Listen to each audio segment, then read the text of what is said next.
Bismillahirrahmanirrahim. Bima rahmatin minallahi lintalahu walau kunta fadzan ghalidhal qalbi lan faddu min hawlik. Subhanallah. Bapak Ibu, ma'asyiral muslimin, salam dan subuh yang dimuliakan Allah. Segala puji hanya bagi Allah yang kita senantiasa bersyukur kepadanya. Allah jadikan kita termasuk hamba-hambanya yang berkumpul pada subuh kali ini dalam keadaan yang sebaik-baiknya, melaksanakan ibadah yang begitu istimewa yang kata Nabi SAW sangat berat dilakukan oleh orang munafik dan memiliki keutamaan yang sangat besar, disaksikan oleh Allah dan para malaikatnya, dan hanya orang-orang terpilih saja yang didatangkan kemari. Semoga Allah menjadikan kita senantiasa melaksanakan sholat subuh ke masjid selama-lamanya dalam hidup kita. Amin ya rabbal alamin. Kemudian sholawat dan salam kepada baginda Rasulullah Sallallahu Alaihi Wasallam. Yang pertama, Ketua Pengurus Masjid Al-Hijrah Padangaya dan jajarannya yang terhormat para tokoh masyarakat, tunggu saja Imam Al-Ulama Syariah Pandai, baik sampai katanya pulang sampai kabar itu. Yang terhormat para ustaz yang senantiasa mendampingi dan mengimami sholat-sholat kita, umumnya kepada seluruh jemaah, tidak disebut nama, tidak digelar. Insyaallah kita semua dimuliakan Allah. Amin ya rabbal alamin. Dan saya senang Bapak Ibu. Alhamdulillah. Ya, sudah aku sampaikan ketika ceramah, a'dhamun nasi ajran fi shalah ba'duhum. Yang paling besar pahalanya dalam sholat adalah yang paling jauh perjalanannya. Kayaknya tak ambu paling kadang pahala ini. Kalau Umaisi ya Rasul kan, ambu paling kadang pahala ini. Karena dari Padangbaru ke Kampung Jual jauh kan. Nah ini Bapak Ibu dari Kampung Jual lebih jauh perjalanannya pada boleh. Nah, jadi kayaknya kalah kadang pahala Ustaz. Nah semoga jemaah dari Kampung Jual senantiasa disehatkan Allah. Amin ya rabbal alamin. Bapak Ibu sedang jemaah yang dimuliakan Allah, dalam pembahasan subuh mubarakah kali ini kita akan membahas tentang satu hadis Nabi yang diriwayatkan oleh Imam At-Tirmidzi. Jadi dalam hadis tersebut Nabi SAW bersabda, "Ala ukhbirukum biman yahrumu alaihin nar, atau biman tahrumu alan nar. Ala ukhbirukum biman yahrumu 'alan nar aw biman tahrumu 'alaihin nar." Rasulullah sallallahu alaihi wasallam bertanya, "Maukah aku beritahukan kepada kalian orang-orang yang diharamkan masuk neraka, bahkan diharamkan neraka mengenainya, diharamkan neraka menyentuhnya?" Jadi kalau langkah masuk surga itu kan Bapak Ibu melewati titian sirat al-mustaqim, ya. Dan sesampainya mereka di surga itu tidak mulus, Bapak Ibu. Ya, aduk kanai-kanai api, api neraka. Nah, dan golongan dalam Nabi SAW tidak sakit pun kanai api neraka. Ya, dilindungi sama sekali tidak terkena siksaan api neraka, tidak terkena kobaran apinya, cipratan apinya seperti itu. Nah, maka para sahabatnya jawab, "Bala ya Rasulullah, tentu saja." Kemudian Rasulullah Shallallahu Alaihi Wasallam menjawab, "Tahrumu 'alan nar kullu qaribin hayyin layyin sahlin." Diharamkan masuk neraka itu, diharamkan mengenai setiap orang yang qaribin hayyin layyin sahlin, orang yang punya 4 sifat ini. Nah, Bapak Ibu sedang jemaah yang dimuliakan Allah, maka inilah 4 sifat yang apabila dimiliki seseorang, dia akan selamat dari api neraka. Kenapa? Karena 4 sifat ini adalah 4 sifatnya penghuni surga. Nah, apa saja 4 sifat tersebut? Yang pertama, sifat hayyin. Nah, di dalam Al-Quran surah Al-Furqan ayat 63, Nabi Allah Subhanahu wa taala berfirman, "Wa ibadur rahman al alladzi yamshuna fil ard haunan, dan di antara hamba-hamba Allah yang Maha Rahman itu, apabila mereka berjalan di muka bumi, mereka berjalan dengan haunan. Haunan ini seakar kata dengan hayyin tadi. Apa artinya? Tenang. Mereka berjalan dengan tenang, ya, jiwanya stabil.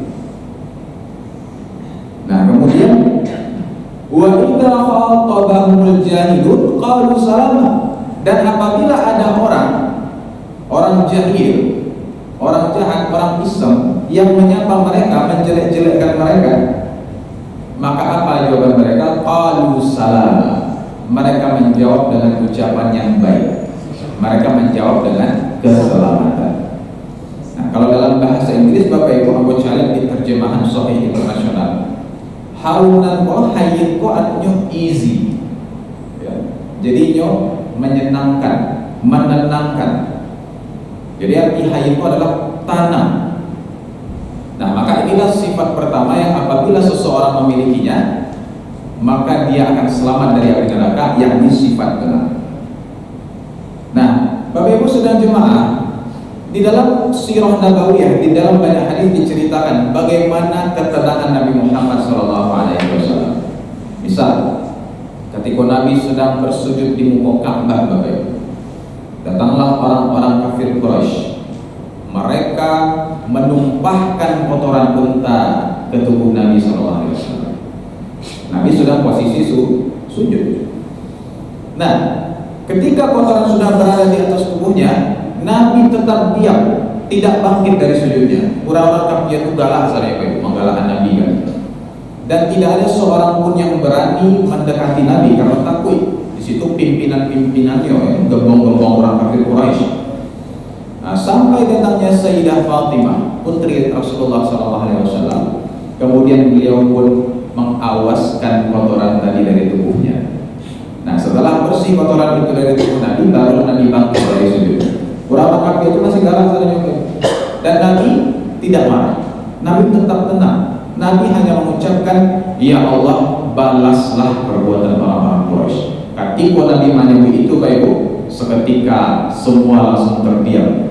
Karena mereka tahu kalau Nabi menyebut sesuatu, biasanya mustajab, biasanya terjadi. Ya kan? Soalnya hadiah langsung. Dan ternyata benar, Allah pun membalas kejahatan mereka pada perang Badar. Orang-orang yang menumpahkan kotoran unta ke tubuh Nabi ketika itu semuanya mati di perang Badar, Bapak Ibu. Nah, Bapak Ibu sedang jemaah yang dimuliakan Allah, maka inilah sifat Nabi tersebut, sifat yang luar biasa, sifat tenang namanya. Nah, mengapa seseorang memiliki sifat tenang ini dalam dirinya? Nah, alasan yang pertama, karena dia bersandar kepada Allah. Bersandar sepenuhnya kepada Allah dan tidak bersandar kepada manusia. Nah, misalnya melamar karajo, Bapak Ibu, ya kan?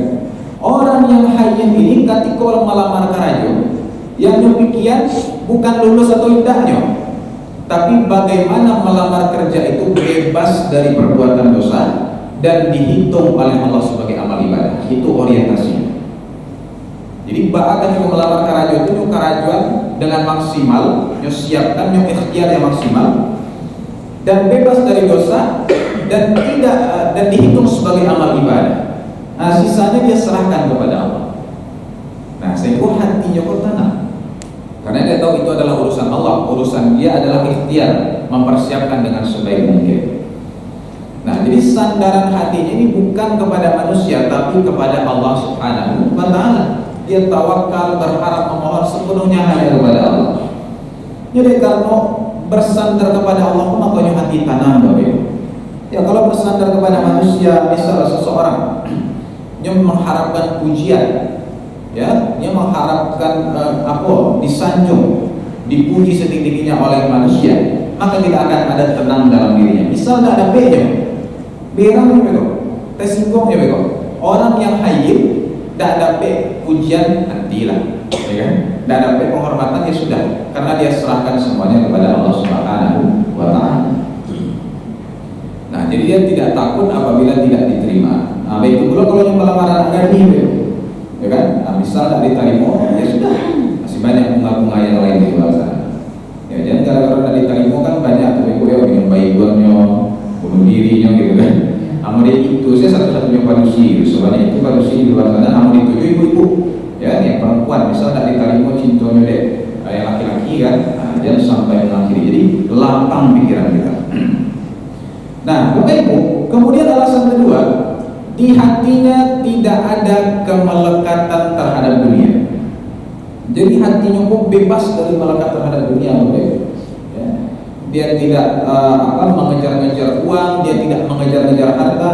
Orang yang menjadikan jabatan sebagai sasaran hidupnya, tujuan hidupnya, dipastikan tidak akan tanam, Bapak Ibu. Sampai nyo menjabat, nyo cukup lagi. Tidak pandang tahun itu cukup tahun selanjutnya. Tidak pandang tahun itu cukup tahun selanjutnya gitu kan. Bahkan menghalalkan segala cara. Nah, sampai dapat jabatan itu baru tanam hatinya itu. Ya, biasa saja dia menghalalkan segala cara itu dapat umurnya tujuannya dapat. Nah, itu dan orang yang menjadikan uang sebagai sasaran hidupnya. Maka sampai uang itu didapatkan, dia tidak akan tenang.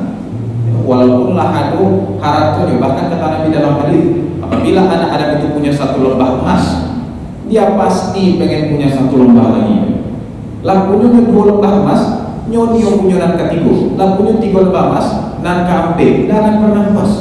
Sampai kapan dia baru berhenti? Sampai tanah menyumpal mulutnya, baru berhenti.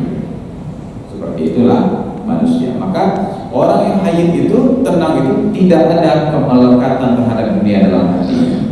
Hatinya dia sandarkan kepada Allah Subhanahu wa taala. Kemudian yang ketiga, Bapak Ibu, mengapa orang itu bisa hayyid? Dia senantiasa berhusnuzon, berprasangka baik. Misalnya balanja ke swalayan. Nah, tiba-tiba kasih swalayan itu pirang-pirang, Bapak Ibu. Pirang-pirang ya. Ya kan? Allah Akbar. Allah satunya kok, iya. Nah, kan coba kayak itu tuh, oh sedang membali gitu kan. Tapi nama kalian itu bilang-bilang. Nah, biasanya kalau Bapak Ibu di posisi itu, apakah berang bali atau tanam? Berang bali kan. Nah, tapi kalau di masa Jepang itu jauh itu tanam kan. Nah, tanam kalau masa dia berang bali gitu. Padahal aslinya, mana berang pasti gitu kan. Tapi orang yang hayyid tidak seperti itu. Dia prasangka baik. Dia berpikir, oh bisa jadi Uni kok sedang PMS gitu, ya kan? Sementara kehalangan yang ke menstruasinya, ibu kan gitu lah, oh. Nah kalau ke menstruasi pas berang-berang saya guna, nah marah saya Pak. Nah atau dia berpikir, oh mungkin kakak ini sedang ada masalah, panjang pikirannya Bapak Ibu. Jadi dia husnuzon sehingga hatinya tetap tenang. Nah Bapak Ibu sedang jemaah yang mulia, maka orang yang seperti ini, apa kata Allah dalam Al-Quran? Man aslama wajhahu lillah wa huwa muhsin falahu ajruhu 'inda rabbih. Barang siapa yang berserah kepada Allah, orang hayyid tadi berserah kepada Allah, ya. Kemudian dia berbuat baik dan mengharap pahala di sisi Tuhannya, fala khaufun 'alaihim wa la hum yahzanun. Tidak ada rasa takut dalam dirinya dan tidak ada rasa khawatir dan tidaklah pula dia bersedih hati. Orang yang punya sifat hayyid ini Bapak Ibu, dia tidak akan merasakan sedih, dia tidak akan merasakan takut karena dia bersandar kepada yang tidak akan pernah tumbang, yakni Allah Subhanahu wa taala. Nah, jadi inilah sifat pertama yang menyelamatkan seseorang dari api neraka, yakni sifat hayyid, tenang. Nah, Bapak Ibu sudah jemaah. Kemudian sifat yang kedua, sifat layyin. Layyin ini artinya apa? Lunak, lembut. Dalilnya mana? Kita buka Quran surat Thaha ayat 43-44. Nah, di situ Allah menceritakan, "Idhaba ila fir'auna innahu tagha." Pergilah kalian berdua kepada Fir'aun, sesungguhnya Fir'aun itu sudah melampaui batas. Nah, kemudian apa pesan Allah ya? Perhatikan. Faqula lahu qawlan layyinan la'allahum yatadhakkarun aw yakhsha. Sampaikanlah kepadanya perkataan yang lemah lembut. Mudah-mudahan dia sadar atau mudah-mudahan dia jadi takut pada Tuhannya. Nah, Bapak Ibu sedang jemaah, terhadap Fir'aun, manusia yang paling durjana di muka bumi. Sampai-sampai kalau ada orang jahit itu pasti dijuluki Fir'aun. Nah, Fir'aun pada bawah. Kalau ada Fir'aun, Dajjal kan. Nah, dua itu saja. Sampai-sampai Nabi menjuluki Abu Jahal itu Fir'aunnya umat ini. Ya, jadi orang yang jahit mana itu Fir'aun lah julukannya.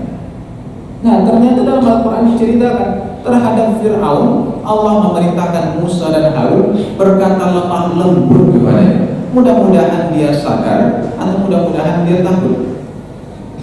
Nah, terhadap Fir'aun saja Bapak Ibu kita disuruh lemah lembut dalam berkata untuk menyadarkan dia. Nah, jadi pernah suatu hari Bapak Ibu ada seorang yang mendatangi Khalifah Harun ar-Rasyid. Ya, beliau adalah Khalifah Abbasiyah yang sangat terkenal.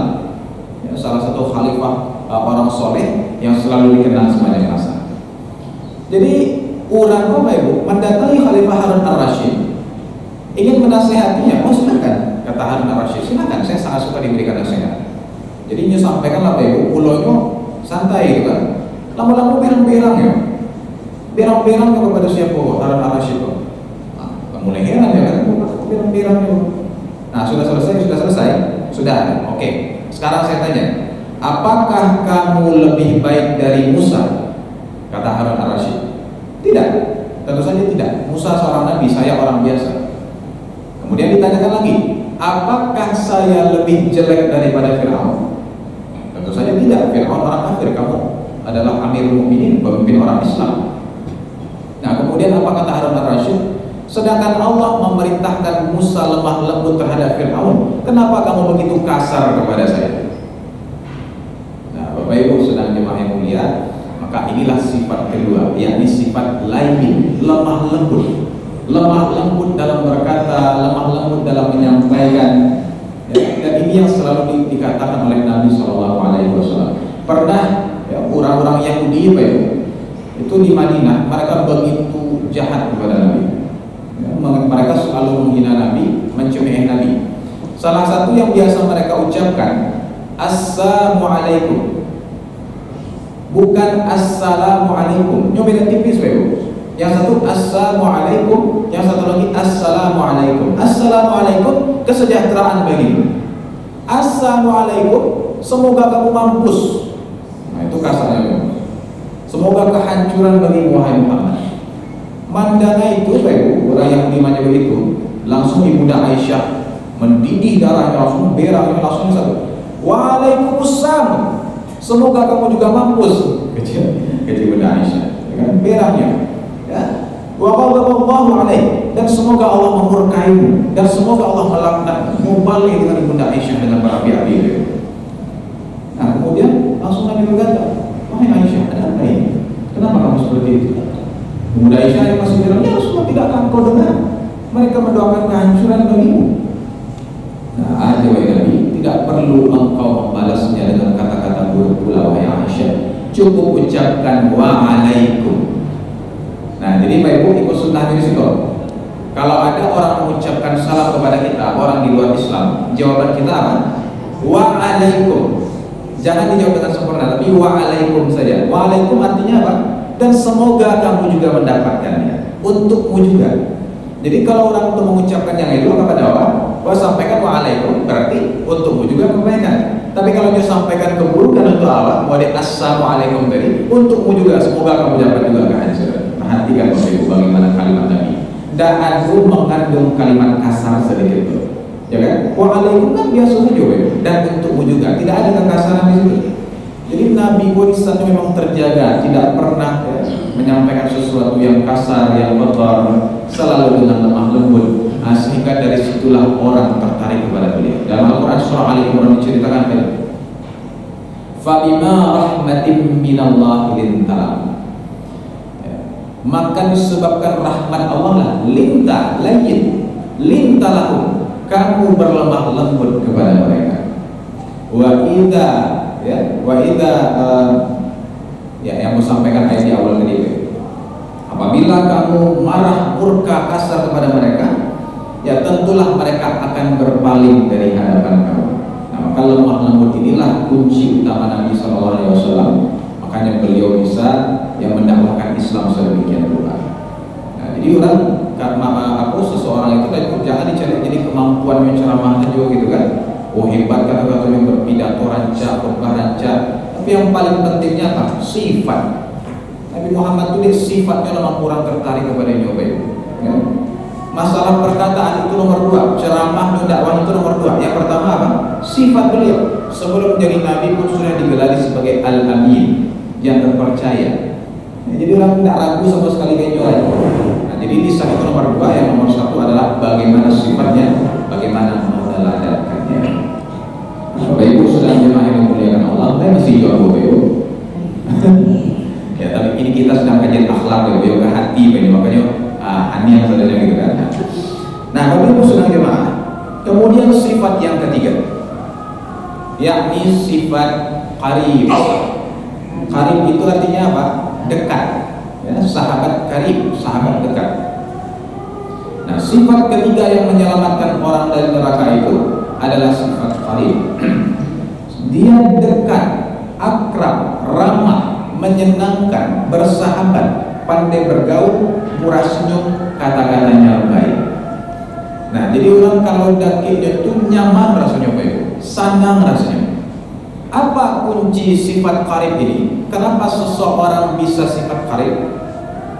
Apabila dia sefrekuensi dengan lawan bicaranya.